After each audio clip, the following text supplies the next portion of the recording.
Personajes del recuerdo llega a usted gracias a T3D Visuals, toda la variedad multimedia en un solo lugar y Teeny's Bakery, hecho con amor.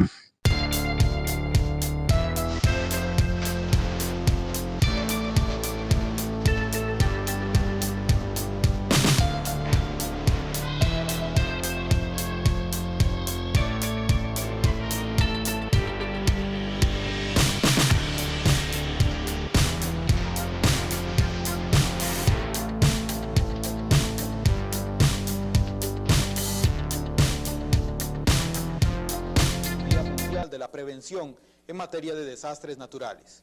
Por eso hemos querido dedicar nuestro tema de fondo a esas fuerzas que ocasionalmente se desatan y contra las que el hombre no puede hacer nada, o mejor dicho, casi nada, porque lo que sí podemos hacer es prevenir.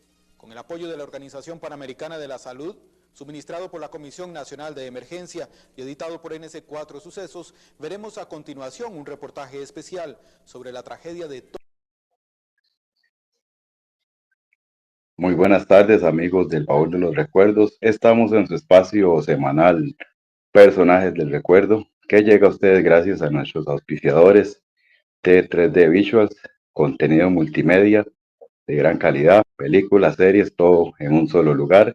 Teléfono 7031-2954 y Teeny's Bakery, variedad en repostería y panadería 100% artesanal. Cuenta con servicio express en las áreas de Santana, Ciudad Colón, Escazú y Puriscal. Teléfono 6489-8822. Como todas las semanas, tenemos un invitado de lujo. Esta semana contamos con la participación de un gran periodista con una gran trayectoria y que nos va a contar una historia que muchos conocemos, pero la vamos a escuchar de la propia boca de él. Contamos con la grata presencia de José Rodolfo Ibarra. Bienvenido y muy buenas tardes, José Rodolfo. Muchas gracias, Fernando, ¿no? Aquí a la orden y a lo que usted disponga. Más bien muy honrado por esta invitación, muy gentil. De acuerdo, José Rodolfo, somos colegas tanto en la parte policial y próximamente en la parte periodística también. Así es. Doble colega. Así es, correcto. Contanos, ¿de dónde es oriundo José Rodolfo Ibarra? Bueno, José Rodolfo Ibarra nació en la ciudad de Las Brumas, en Cartago, un 4 de junio de 1961. Sí, yo sé, estoy joven. Este, y hice mis primeros estudios fuera del país por una situación que se dio, que a mi papá lo nombran en un puesto de trabajo fuera del país y pues me correspondió allá hacer la primaria, pero luego regresamos otra vez a Cartago. Y contanos, ¿cómo nació esa pasión por el periodismo? Vos de pequeño, dígame, cuando uno es pequeño dice que quiere ser bombero, que quiere tal cosa, pero vos desde pequeño tenías ese instinto, que querías ser periodista, como una pasión por el periodismo. Mira, Fernando, cuenta mi mamá, pues yo no lo recuerdo, que cuando yo estaba chiquillo, yo repetía una frase que escuchaba en la radio y la mencionaba Rolando Angulo Celedón. Eh, en la introducción de su noticiero, Radio Periódico Reloj, él decía rápidos, resumidos y ciertos. ¿Verdad? Esa era la presentación, rápidos, resumidos y ciertos, director Rolando Angulo Celedón. Dice mi mamá que yo repetía eso con muy poco lenguaje en mi boca todavía, pero que yo decía algo similar a rápidos, resumidos y ciertos. Desde ahí comenzó todo, entonces. Creo que ahí fue donde lo adquirí. Fue por contaminación radiofónica. Y una vez que ya habías decidido que querías ser periodista, ¿dónde iniciaste tus estudios en periodismo? Bueno, estando en Cartago y yo llevando el bachillerato de colegio, eh, hay dos personas que deciden instalar una emisora en Cartago. La emisora se llamaba La Fuente Musical Estas dos personas eran Edwin Garro y Francisco Lafuente. Uno dedicado a los seguros y tenía ahí alguna platilla, y el otro sí dedicado a la empresa radiofónica, que era don Francisco Lafuente Canosa. Ellos dos instalan esta emisora. Yo estaba en el último año de colegio y cuando salí, otras dos personas deciden poner un noticiero en Cartago. Cartago no tenía noticias en esa época. Y es en la Fuente Musical donde hacen un noticiero que se llama La Fuente Informativa. En la Fuente Informativa estaban dos periodistas incorporados al Colegio de Periodistas, en aquel entonces era obligatorio, que eran Carlos Jiménez Guillén y, y Freddy Dávila Jaén. Carlos Jiménez después se retira del proyecto y queda Freddy Dávila a cargo, que es mi mentor. Yo llego a la emisora a pedir trabajo como operador de cabina, a poner discos y dar la hora y esas cosas, pero me dice don Francisco Lafuente que no tiene plazas. Era una emisora ciertamente muy verde y apenas estaba surgiendo y no tenían plazas para contratar a alguien, menos un chico recién salido del colegio, pero que me daba la oportunidad de ir como misceláneo, ir a limpiar, para que yo fuera conociendo cómo se manejaba el asunto y tal vez en algún momento me daba oportunidad de ser operador de cabina, de poner los discos y esas cosas. Le dije que sí, que claro, con mucho gusto. Entonces ese fue mi primer empleo, era misceláneo ahí en la Fuente Musical. Me quedaba a 200 metros de la casa, entonces todo estaba perfecto, y mientras tanto ya había ingresado a estudios generales de la Universidad de Costa Rica. Estando en eso, como les cuento, pusieron el noticiero y yo empiezo a escuchar, ver cómo estas dos personas figurones del periodismo nacional hacían las noticias, viéndolos cómo hacían la narración de noticias. Y en un momento dado me dice Freddy Moreno, quiere ver cómo se hacen noticias. Arrime una silla y se sienta aquí, yo le enseño. Y no fue cuento, arrimé una silla, metió una hoja en su máquina de escribir portátil. Me dice, ok, vamos a ponerle título a esta nota.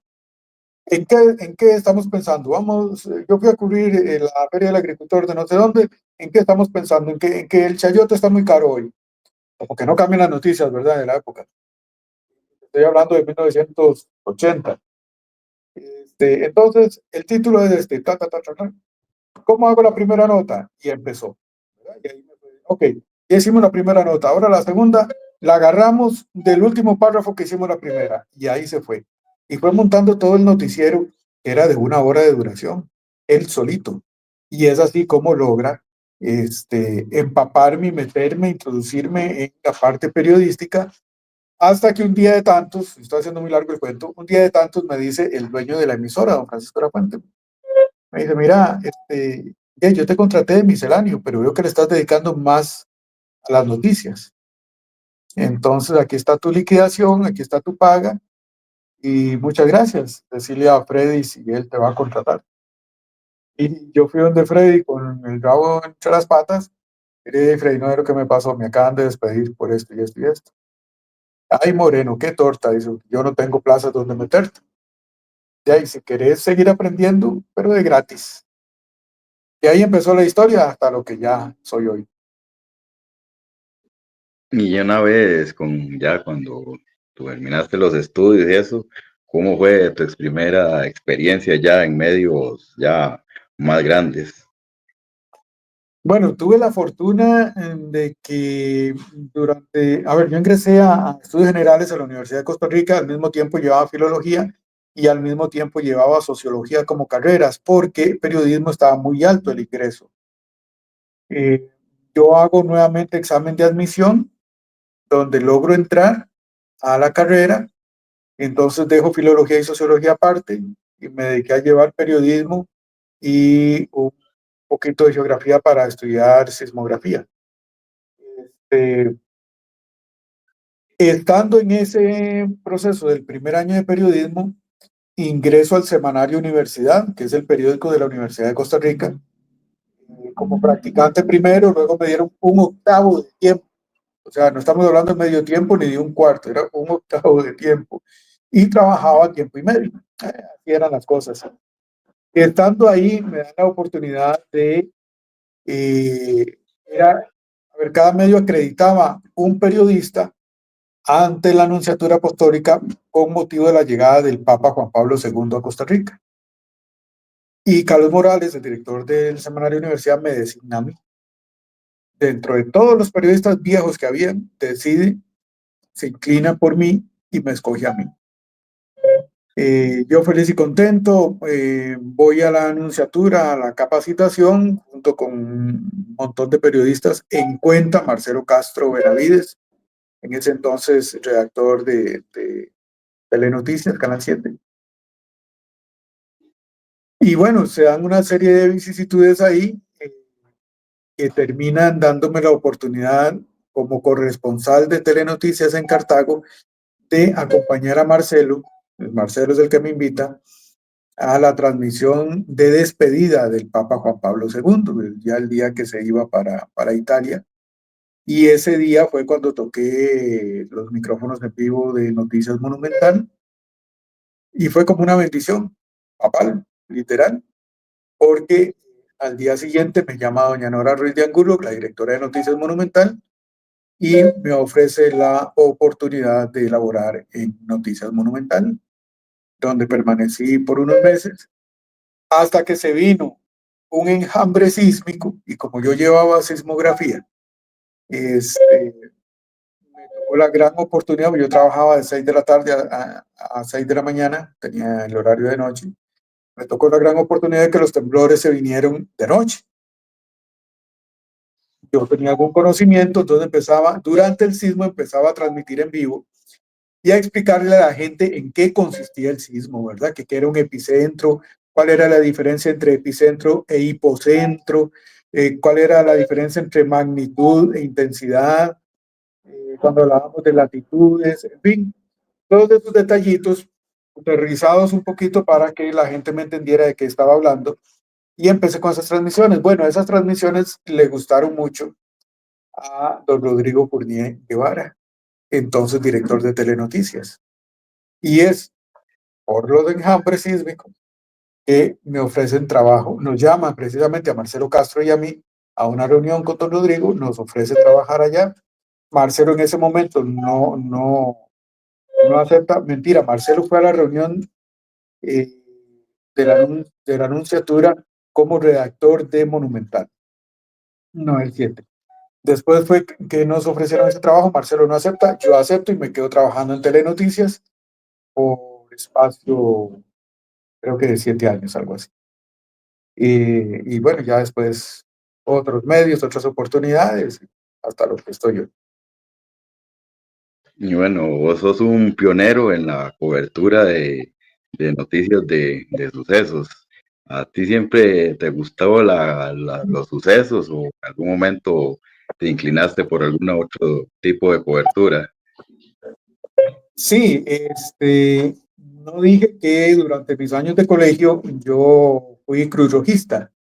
Estaba en el comité de Cartago al principio, y luego pasé a la jefatura nacional, me tocó oficina en San José, y estando en eso es cuando ingreso a estudiar periodismo.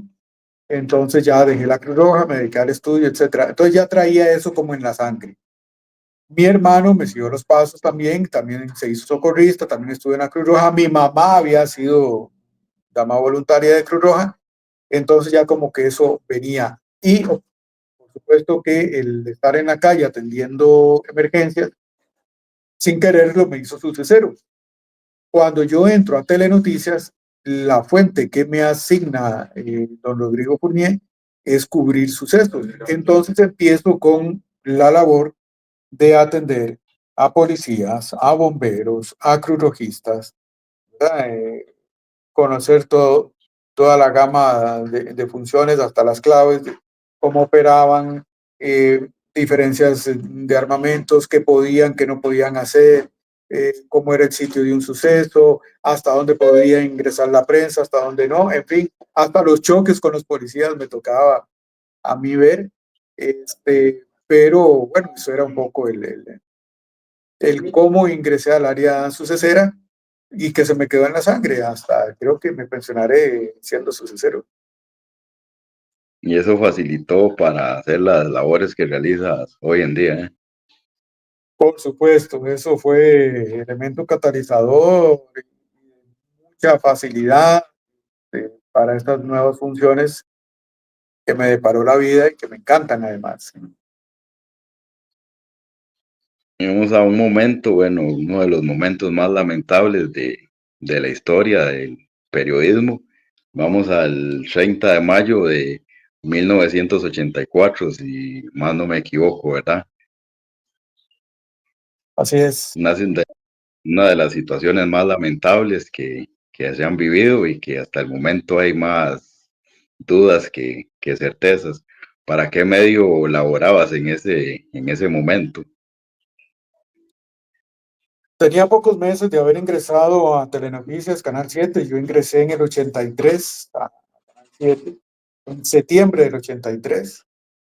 Y en mayo del 84, o sea, ni siquiera había cumplido el año, viene la convocatoria a la conferencia de prensa con Eden Pastora y nos mandan a territorio nicaragüense, el lugar conocido como La Penca, donde, como ustedes saben, pues hicieron explotar un componente y, bueno, asesinaron a 4 y el resto resultamos heridos. ¿Y por qué, vos preguntás siempre, por qué precisamente fue a José Rodolfo Ibarra que le tocó ir a cubrir ese evento, ese acontecimiento? Bueno, como era el sucesero, ellos entendían que sucesos comprendía también la guerra en Nicaragua. Entonces, yo desde que empecé ya me tocaba atender todos los asuntos relativos a Nicaragua con respecto a su guerra interna, a su guerra civil. Recién en el 79 habían asumido los sandinistas el poder. Entonces me tocaba todo eso. Si había un grupo insurrecto en alguna zona centroamericana, cuando ellos llamaban al canal para decir, mira, vamos a emitir un comunicado, era conmigo. Entonces, así atendía el FMLN en El Salvador. Cuando digo atendía, me refería a las filiales que ellos tenían en Costa Rica o ir a los países a atenderlos. El FMLN en El Salvador, el FSLN en Nicaragua. Había otra fuerza que ahorita no recuerdo en Honduras y una más en Guatemala, todas fuerzas irregulares. Yo las atendía. Entonces, cuando viene esta convocatoria, ya nosotros estábamos detrás de Den Pastores desde hace tiempo. Nosotros me refiero a la prensa nacional y extranjera por un ofrecimiento norteamericano. Cuando ellos convocan a Amelia Rueda, que era la jefe de información de Telenoticias, simplemente me avisa, era natural porque yo era el que atendía el área y me avisa que tengo que ir y me voy. Bien.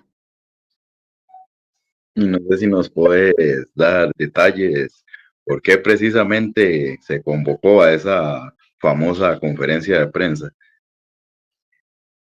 Mira, a ver, el motivo de la convocatoria, lo que vivimos en ese momento, el viaje hasta el lugar conocido como La Penca, eh, la explosión, la forma como salimos de ahí, quiénes salimos, quiénes no lo lograron, eh, cómo se vivió hasta el detalle fotográfico. Todo eso está plasmado en un libro que se llama Solo a mi mamá. Se llama Solo a mi mamá, Crónica de una tragedia. Este libro está relatado en tiempo real y presente, es decir, yo no digo, en ese momento habíamos visto que, no, yo digo, a tal hora estoy viendo que todo narrado en presente, porque lo que yo quiero con este libro es no contarles lo que viví, sino contarles lo que estoy viviendo, reviviendo y contándoles en tiempo presente. Es una narrativa muy particular eh, que surgió precisamente a raíz de una narrativa que hago, creo que en el 2012, vía Twitter, en la red social que ahora se llama X. Ahí empecé a narrarlo en tiempo real porque yo tenía muy claros, o tengo muy claras, algunas horas específicas de todo el recorrido. Yo sé a qué hora llegué al punto de encuentro, yo sé a qué hora llegué a la penca, yo sé a qué hora explotó la bomba, sé a qué hora eh, salimos de Boca Tapada de San Carlos, sé a qué hora llegamos al hospital. No tengo idea por qué, pero tengo muy presentes esas horas, muy, muy presentes. Entonces logré armar minuto a minuto qué fue lo que vi en cada uno de esos instantes. Entonces el libro me dice la hora, por ejemplo, 19:30, 7:30 de la noche, estoy viendo tal cosa, estoy oliendo tal cosa, estoy sintiendo tal cosa. Fulano me dice que tal otra, ¿verdad? Entonces es muy rico en ese sentido porque tiene mucho detalle. El libro es de apenas 100 páginas, pero como te digo, comprende también fotografías, dos inéditas, y bueno, con ese tema, el libro se puede conseguir vía Amazon, tanto como libro digital, como también impreso, tanto en portada suave como en portada dura. Usted compra uno y Amazon se lo manda a imprimir y se lo manda, no hay ningún problema. Usted escoge el formato en que lo quiere, o si es libro electrónico, simplemente lo descarga en ese mismo instante. La otra posibilidad sale un poquito más oneroso, pero bueno, está la posibilidad, es en Librería Internacional, disculpe el anuncio. En Librería Internacional tienen bastantes ejemplares y ellos lo mantienen en stock. Eh, de hecho, han hecho 3 pedidos ya, 3 o 4 pedidos han hecho ya de este libro y ahí lo mantienen. Te respondo con esto a tu pregunta porque precisamente por los derechos de autor yo no puedo ya referirme a los detalles propios de qué fue lo que se vivió en ese mismo instante. Te puedo contestar cosas relativas al libro, pero no en cuanto al contenido de qué es lo que pasó, cómo pasó, qué se vivió, esos detalles, ya no puedo darlos en entrevistas, salvo que se trate de la atención misma del libro. Acuerdo. Y no sé, bueno, si tal vez nos puedes comentar algo de, digamos, de cómo se vivió ya cuando se dio la detonación, cuando toda la situación aconteció, cuando ya sucede el acontecimiento, ya estando presente en el lugar. Sí, bueno, como lo digo en el libro, a las 7 en punto de la noche es que se da la detonación y bueno, ahí viene ya todo el caos del momento. Eh, Como ustedes saben, murieron 4 personas, eh, 2 de ellas en el lugar, 2 en el hospital, y las 2 que mueren en el lugar no mueren de inmediato, entonces es un proceso bastante difícil para los que estamos vivos en ese instante, ¿verdad? Pero si se van al libro van a poder tener acceso a fotografías de ese momento que hizo el fotógrafo de la Nación, algunas capturas de pantalla que se han hecho del material de televisión, que son las únicas tomas que existen y que las grabó precisamente el camarógrafo que iba conmigo, ya que el camarógrafo del 6, yo estaba con el 7, el camarógrafo del 6 fue una de las víctimas mortales. Nuestro equipo en el 7 se había dañado y entonces tuvo que tomar el equipo de Canal 6 para hacer esas tomas. Y de esas tomas también capturamos algunos momentos que también se pueden apreciar en el libro. Pero como te digo, no puedo entrar en estos detalles. De acuerdo, y contanos, ya después de toda esta situación, ¿tuviste alguna secuela, alguna consecuencia física, psicológica, alguna otra situación que te haya afectado posteriormente? Sí, sí hubo secuelas físicas en ese momento que gracias a Dios pues ya han sido superadas. Eh, Hay secuelas psicológicas que duraron mucho tiempo. Y yo creo que la más grave es la secuela sociopolítica, ¿verdad? Porque es un crimen que está en la impunidad. Ayer precisamente estábamos en la presentación de una película que se llama La hija de Lázaro, del cineasta costarricense Gustavo Fallas. Fue la presentación de preestreno en Cinema Gali. Y estábamos comentando con don Gustavo eso precisamente, ¿verdad? La impunidad, y él lo dice en su película, es el primer atentado que se comete contra una conferencia de prensa en el planeta. Nunca antes había existido uno.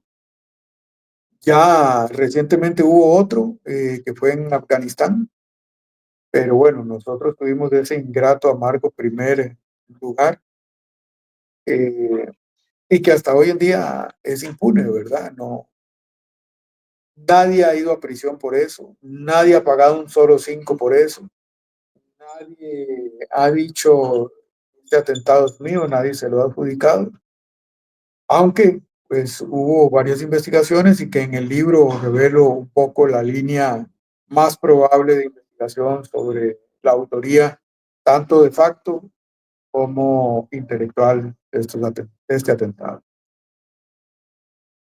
Y contanos, bueno, después de esta situación, ¿cómo te sentiste vos? ¿Quisiste abandonar el periodismo? ¿Te quedó como ese temor de alguna situación que volviera a suceder o algo así? Fernando, yo creo que todos los que sobrevivimos, creo que con excepción de dos asistentes de dos medios escritos, choferes, yo creo que con excepción de esos dos, todos íbamos con muchas ganas de volver y con muchas ansias de ponerle la mira a este asunto para ver qué lográbamos obtener. Un poco se nos fue quitando cuando vimos que había un gran aparato mundial detrás de ese atentado y que nosotros como simples periodistas no íbamos a poder accesar a la verdad y menos condenar a alguien. No teníamos ese poder. Pero bueno, a final de cuentas todos seguimos en el área del periodismo, algunos dejaron los sucesos, se dedicaron a otras áreas, otros continuamos en el área del suceso, pero ya visto otro, por ejemplo, ya yo cuando salía a la calle y estábamos en alguna conferencia de prensa, entonces ya uno se fijaba, bueno, este que está aquí, ¿quién es? Esa maleta que está ahí, ya la habrán revisado. Este tipo no me parece como que sea muy verdadero. Aquel fulano se está tapando mucho con la gorra. Ya uno queda traumatizado con ese tema de quién estará ahí con uno. O cuando estaba en un suceso, en una inundación, ya uno se fijaba dónde se paraba. Pero bueno, aquí me podrá llevar el agua o no. Es decir, los periodistas tenemos la mala maña o varias malas mañas. Una de ellas es decir, yo soy Superman o soy Batichica, a mí no me va a pasar nada. Si es hombre, si es mujer. Yo soy periodista, a mí no me va a pasar nada. No. Si te pueden pegar un balazo, si te puedes ir en una inundación, si puedes salir quemado en un incendio. Eh, Otra es, a mí la policía no me hace nada. No, la policía tiene su lugar y se va a respetar, sea usted periodista o sea hijo de vecino. Y así un poco de malas mañas que tenemos, yo creo que los que estuvimos ahí se nos fue quitando. Había tenido una experiencia después en El Salvador. En El Salvador, el Frente Farabundo Martí para la Liberación Nacional hace una toma de la ciudad. A mí me tocó ir a ver una ambulancia que habían baleado de la Cruz Roja y estando en esa situación, una bala pega detrás mío justo en una pared de ladrillo.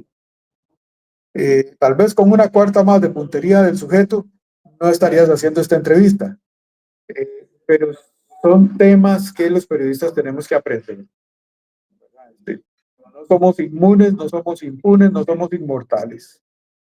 Entonces, yo creo que eso es parte de la enseñanza que nos deja la penca y que eso tratamos de inculcar cuando vamos a las universidades a hablar de este tema y hablar de otros, ¿verdad? Sobre el trabajo periodístico.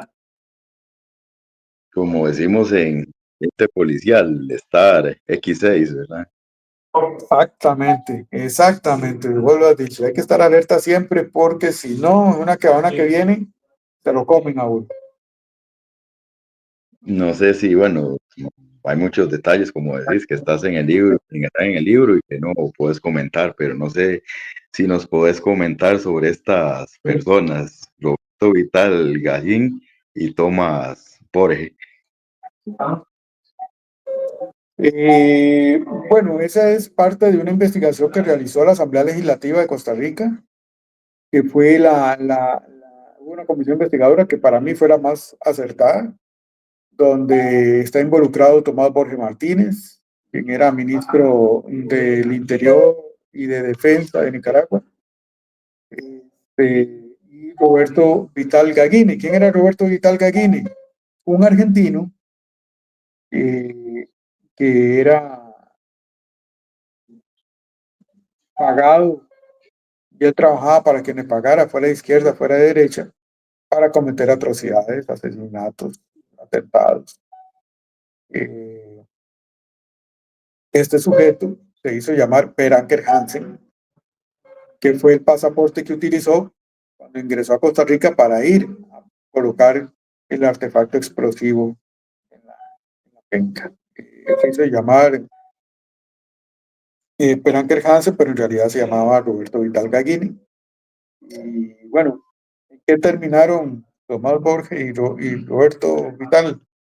Eh, las últimas paginitas del libro, ahí dicen que terminaron. No, bueno, para conocer todos Yo, los yo, detalles, entonces, leer el yo libro, hubiera querido entonces. verlos en prisión, pero no se pudo. Sí, hay que leer el libro. Mm. Y contanos ya después del atentado, ya toda esta situación, cómo transcurrió tu vida después de esta situación. Eh, yo me reincorporé a los 3 meses a mi trabajo en Canal 7. eh, Después de que estuve un tiempo ahí, prácticamente nos reuníamos solo para cada 30 de mayo para conmemorar el atentado, para hacer honor a las víctimas, porque después fallecieron más, y, y a las familias, ¿verdad? Hacerle un homenaje a las familias. Aparte de eso, solo los 30 de mayo se habla del tema. Durante la administración de Oscar Arias y bajo el mandato en el Colegio de Periodistas de Raúl Sileski, se designó el 30 de mayo de cada año como el Día Nacional del Periodista. Este Día Nacional del Periodista se hace precisamente en conmemoración del atentado de la Penca y en honor al fallecimiento de Parmenio Medina Pérez y de la colega Mora, se me olvida el nombre ahorita. Ambos fueron asesinados por su trabajo en prensa. Entonces, por estas víctimas es que por decreto se decide declarar el 30 de mayo el Día Nacional del Periodista. Aparte de eso, trabajo cotidiano, pasamos de Canal 7, me fui al Ministerio de Relaciones Exteriores y Culto, donde fui el director de prensa por 3 años. Después de eso, eh, a ver, de lo que recuerdo, volví a la televisión, esta vez a Canal 4. Ahí en Canal 4 me tocó estar trabajando con Ignacio Santos como director de NS4. Poco tiempo después ingresó Pilar Cisneros, ellos eran codirectores en Canal 4. Eh, Estando en eso, hago un comentario editorial contra un presidente de la época que se había aumentado el salario.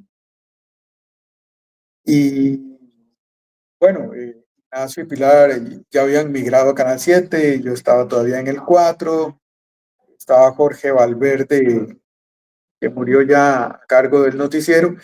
Yo tenía el espacio NS4 Sucesos, que fue muy exitoso, gracias a Dios, todavía seguía con los sucesos. Y hago un comentario editorial contra el presidente porque se aumentó el salario. Este comentario editorial está en mi canal de YouTube, ahí lo pueden ver. Ustedes ponen observador privado, la libertad de expresión y ahí aparece. En ese entonces no había YouTube, no existían redes sociales, entonces únicamente pasó por el canal. Y eso fue un sábado porque el noticiero era los sábados y el día miércoles me llega la carta de despido porque había hablado en contra del aumento salarial del señor presidente de la época. Esa fue otra etapa muy dura en mi vida, tal vez comparada con el de la penca, porque a raíz de este despido, yo dije, bueno, me despiden ya a partir de la próxima semana, me tomé como 3 días ahí de vacaciones, según yo, y a partir de la próxima semana empiezo a buscar trabajo. Bueno, y empecé a visitar y tocar todas las puertas habidas y por haber. Pero en este país todos saben, ya todo el mundo sabía por qué me habían despedido, y decían que, bueno, es que si yo te contrato, es capaz que haces otro comentario y tengo que despedirte. Bueno, a raíz de este despido yo tuve que presentar un recurso de amparo. Y entonces me decían, yo tengo que despedirte y vos me vas a meter otro amparo y seguramente lo vas a ganar. Entonces mejor no, esperemos que salga ese amparo. Y ese amparo duró 4 años en salir. Mientras tanto, yo dije, bueno, el primer mes sin empleo está manejable, ahí me la sigo jugando. El segundo mes se me complicó el asunto, el tercer mes ya yo no tenía recursos. El cuarto y quinto mes empecé a usar la única tarjeta de crédito que tenía.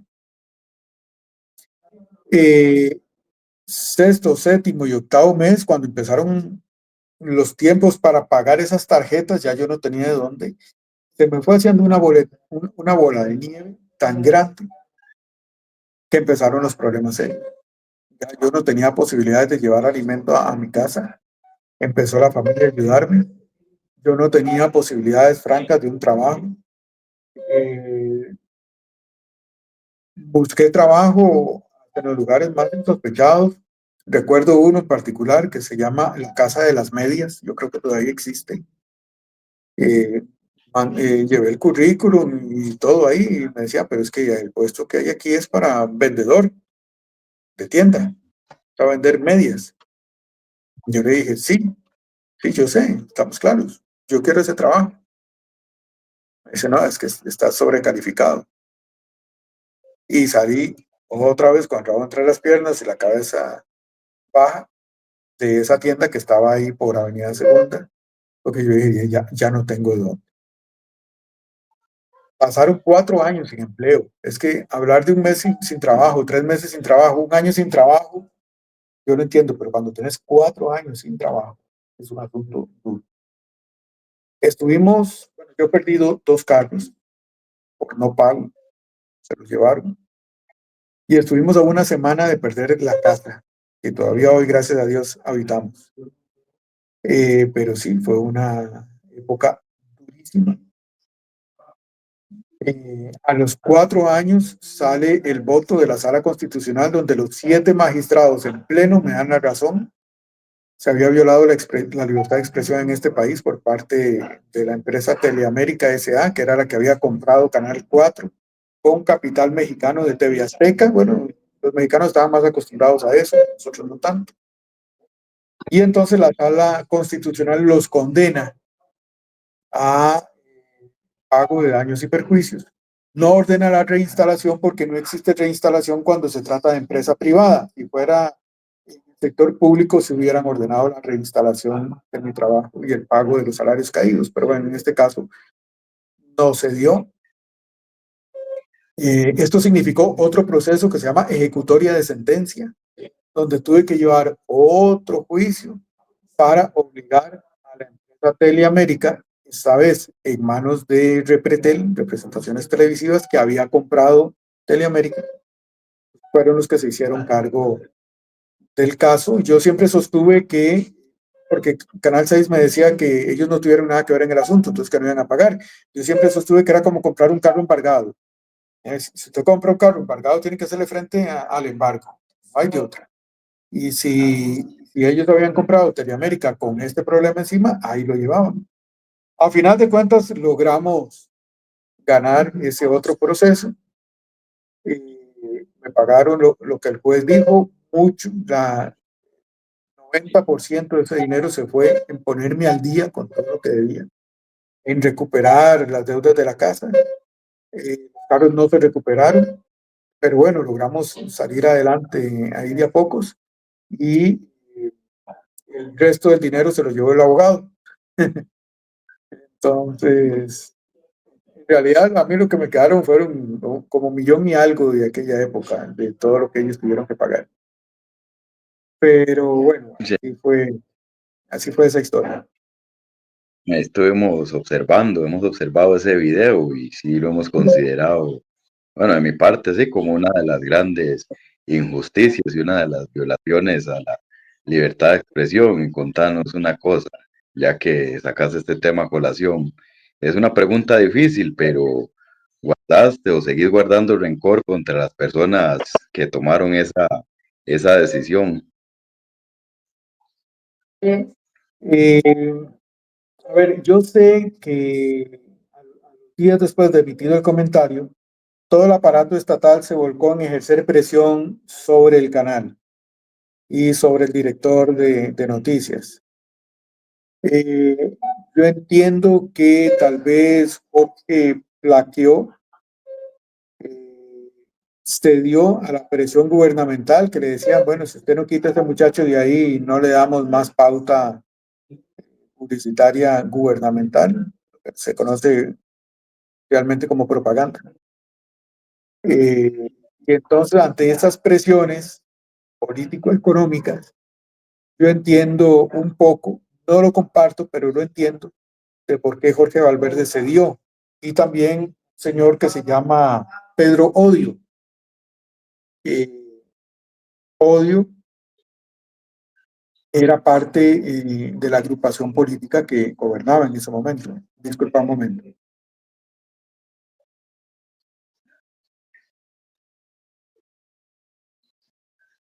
Perdón. Tranquilidad. La presidencia de la Asamblea Legislativa lo ocupaba el Partido Unidad Social Cristiana, una señora que se llama Gina Contreras. Y la presidencia de la sociedad que compró Teleamérica, que se conoce como Repretel, la ejercía Fernando Contreras. Ah, ¿cómo? Sí, los dos Contreras, sí, eran hermanos. El presidente de la República en ese momento era de la Unidad Social Cristiana y no era Rafael Ángel Calderón, era otro Ángel. Entonces, si usted triangula medio de comunicación, Asamblea Legislativa, Presidencia de la República, todo queda dentro del triángulo de las Bermudas y ahí desaparecen cualquier periodista. Me fue bien que me desaparecieron mediática y económicamente. En otros lugares esas decisiones son de otro nivel. Entonces yo un poco entiendo, para responder a tu pregunta, rencor no, tal vez me hubiera gustado que ese medio de comunicación se hubiera sentado, se hubiera montado en la tablita del triunfo, hubiera surfeado en la cresta de la ola conmigo para llevar esa lucha contra ese abuso de poder.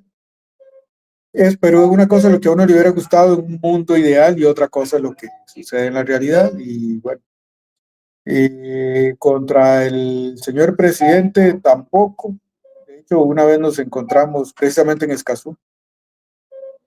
Él venía saludando a una gente y hey, no le tocó más que se tocó conmigo. Entonces yo fui el primero en estirar la mano y darle la mano. Le dije, señor presidente, murió. Él me saludó y siguió como si no fuera con él la cosa, pero obviamente que sabe quién soy.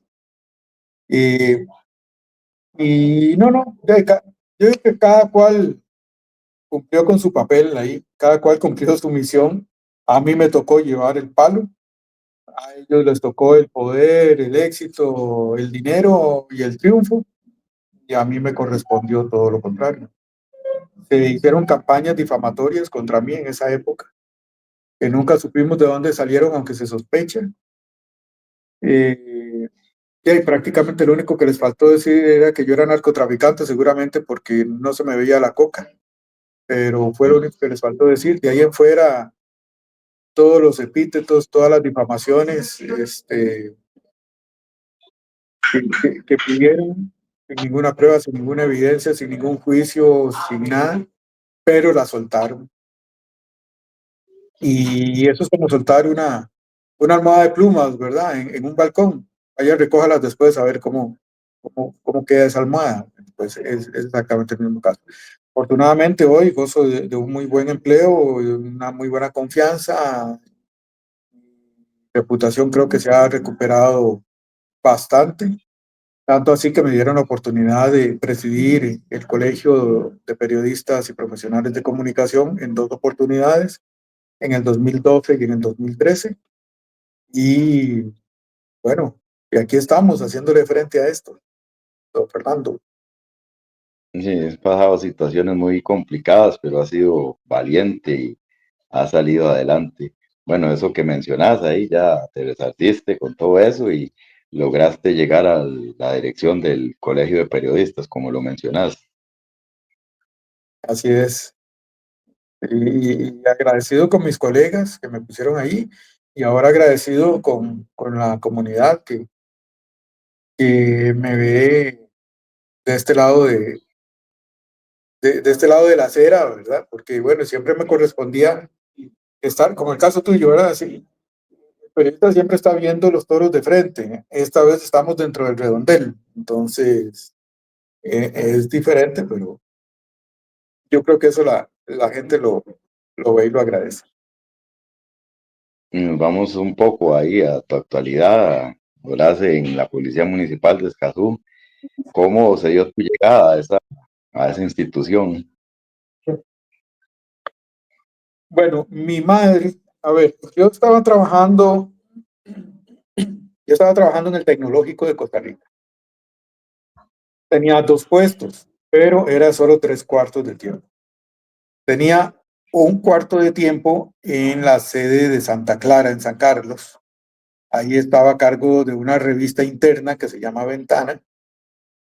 Y entonces iba de lunes a martes, trabajaba ahí en San Carlos. Y los miércoles, perdón, los miércoles hacía un recorrido entre Santa Clara de San Carlos y Cartago en el Tecnológico. Esa ruta era larguísima, pero bueno, llegaba a tiempo y empezaba a trabajar en la oficina de prensa del Instituto Tecnológico de miércoles a viernes. Esa era mi rutina en ese momento. Mi madre me decía, mi mamá, es que yo también soy periodista. ¿Por qué? Porque yo veo todos los periódicos, dice. Entonces, mi madre en esa función de periodista, periodisquera, ve un anuncio una vez que la municipalidad de Escazú requería un periodista. Entonces, me, eh, me lo tiene recortado y un día que voy a visitarla me da el recorte. Digo, ay, mami, en la municipalidad. Yo como que no creo, pero es municipalidad. Imagínense mi conciencia de ese momento, qué lejos qué alejado de la realidad, ¿verdad? Eh, Resulta que se me pasa, no participé y ya pasó el asunto. Yo seguía en lo mismo, no sé qué. A los meses vuelve a salir el anuncio y mi mamá me lo vuelve a recortar. Y entonces ya yo, pero usted no había participado de eso y me da mi regañada del siglo. Le digo, no, man, es que se me olvidó, pero en realidad era que no quería. Pero vea que aquí está, que no sé qué. Le digo, pero qué raro, si ellos ya habían sacado eso. Bueno, déjame para ver. Me pego una llamadilla y pregunto. Me dicen, sí, es que la persona que nombramos, como nosotros no la nombramos y todavía no teníamos un espacio físico para ella, entonces le dijimos que nos esperara un tiempo y cuando la llamamos ya ella tenía otro trabajo. Entonces por eso sacamos el anuncio otra vez. Tiene tiempo así, y tiene que presentar esto. Ok, está bien. Preparé la documentación, la traje a la municipalidad, era jefe de prensa de la municipalidad o encargado de prensa de la municipalidad.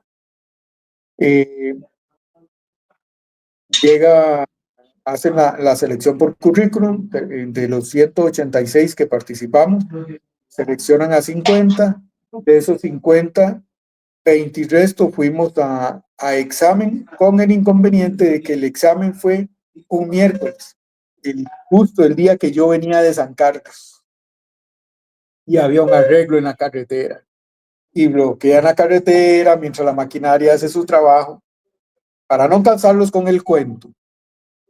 El examen, que era de 3 horas, yo llegué faltando 1 hora para que se acabara. Y me dice la jefe de recursos humanos, yo le puedo entregar el examen, pero no le puedo dar más tiempo. Le digo, juega. Y así salí interna. Entonces, después le correspondió al alcalde de turno, don Marco Segura Seco, escoger de entre los 3, y bueno, dio la fortuna que se decantó por mí, y empecé a trabajar en la municipalidad como encargado de prensa. Poco después hubo elecciones municipales, cambió, se fue don Marco y entró don Arnoldo Barahona. Y bueno, con él desarrollar un trabajo no solo en materia de prensa, sino como asistente de él en muchas materias, ¿verdad? Tanto administrativas, de recursos humanos o cualquier tipo que él me encomendara.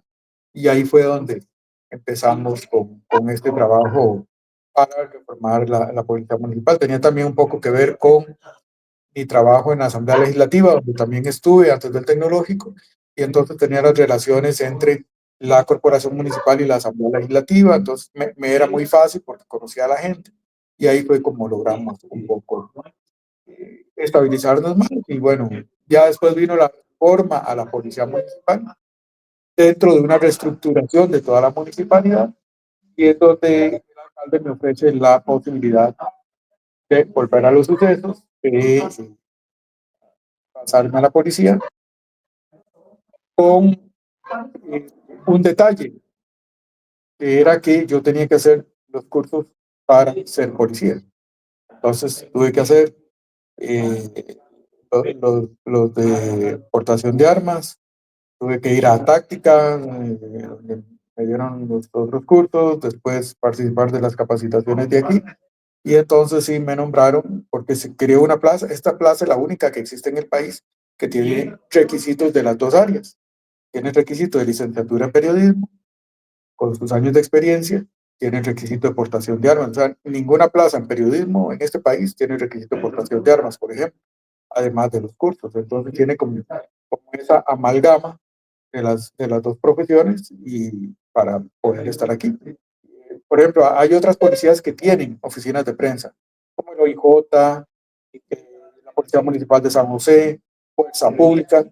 OIJ y Fuerza Pública no solo tienen un periodista, tienen un grupo de periodistas bien robusto, ¿verdad? Que también hacen una función parecida, con el detalle de que ninguna de estas 3, ni Fuerza Pública, ni OIJ, ni la Municipal de San José, uno de los funcionarios periodísticos tiene funciones policiales, como en mi caso. Una de esas 3 tiene el requisito portar armas, por ejemplo, o portar uniforme, como si lo es en mi caso. Esta es una plaza muy particular, que lo sacamos inspirados en la policía de los Estados Unidos. Y bueno, y es una gran ventaja porque uno está dentro del asunto, trata con sus propios compañeros, tiene relación de primera mano con víctimas, con testigos, con policías, y desarrolla otra área que sabe qué decir, cómo decirlo y cuándo decirlo. Todo encajó entonces para que pudieras llegar. Entonces, ¿nos puedes contar un poco qué diferencia hay de trabajar en la municipalidad ahora a las demás áreas, las demás instituciones donde has estado? Mira, trabajar para la policía es, ni siquiera podría describirlo. Imagínese un periodista que no tenga palabras para describirlo. Hay un anuncio que pasa en la televisión de los Estados Unidos, me parece que es de un pollo que dice, este es más mejor, dice el anuncio. Y al final del anuncio dicen, sí, lo dije así, dije más mejor, porque no hay otra forma de describirlo, dice el anuncio. De ella, casi, yo creo que tengo que caer en ese vicio del lenguaje por mi trabajo en la policía, eh, porque es de los mejores trabajos que yo he tenido. Cuando trabajaba a cargo de comunicación de toda la municipalidad, yo tenía que ver todos los departamentos, que pasar por ingeniería, que pasar por planificación, por el GIS, por presupuesto, que por inspección, todos y además la policía. Bueno, cuando yo me paso para acá, tengo que ver solo policía, estoy concentrado en eso. Entonces es una gran ventaja. Y con respecto a trabajos institucionales, por ejemplo, yo estuve en el Ministerio de Relaciones Exteriores, estuve en la Asamblea Legislativa, que también son trabajos periodísticos, pero muy administrativos, donde tenés que hacer contratación pública, administración de presupuesto, elaboración de presupuesto, contabilidad de horas extras, manejo de personal, recursos humanos, en fin, áreas muy administrativas y que tenés que hacerlo sentado en un escritorio. Sí o sí, no hay ninguna otra opción.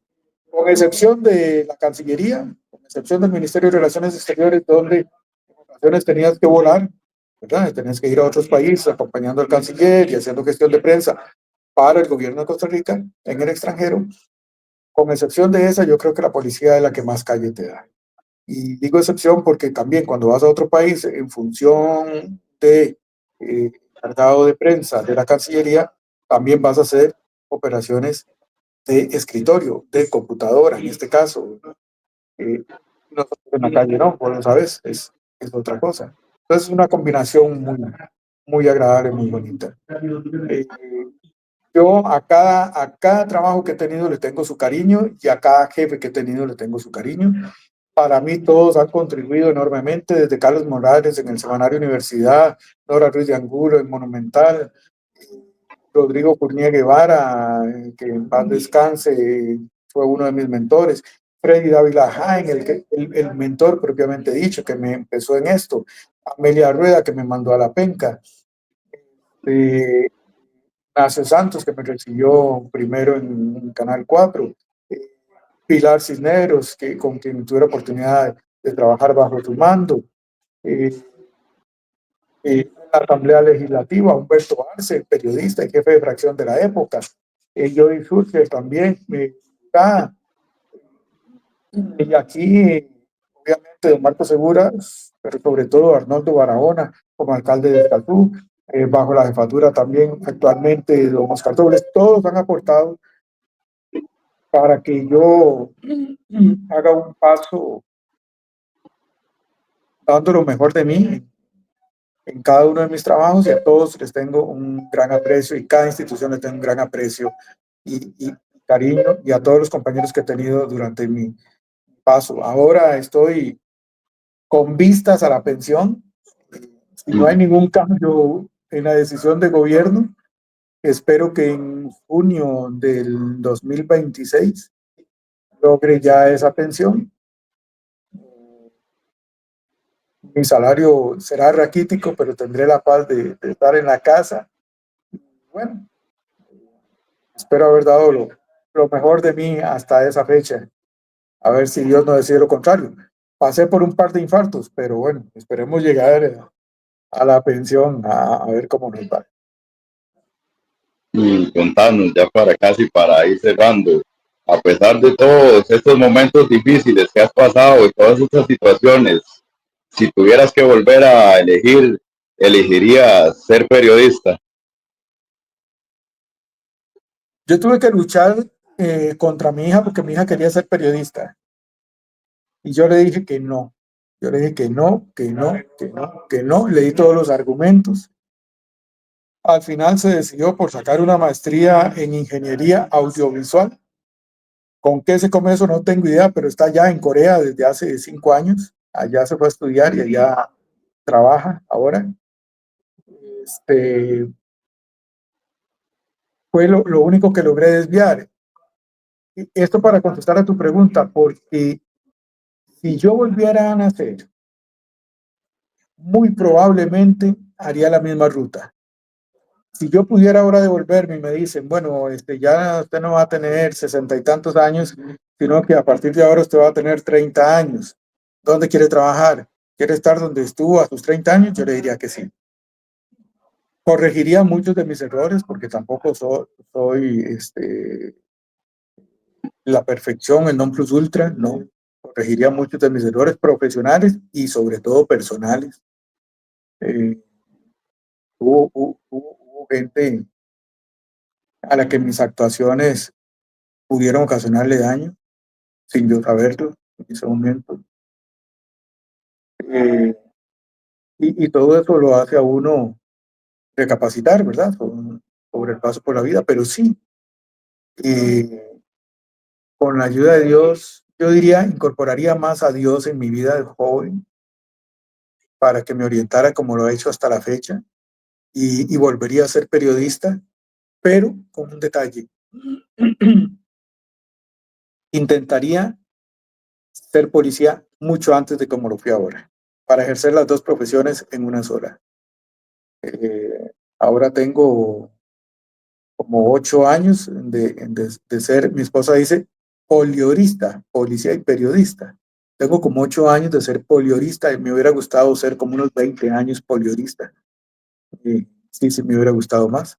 Pero aparte de eso, no renunciaría a la profesión, no la dejaría y nunca la hubiera dejado de estudiar.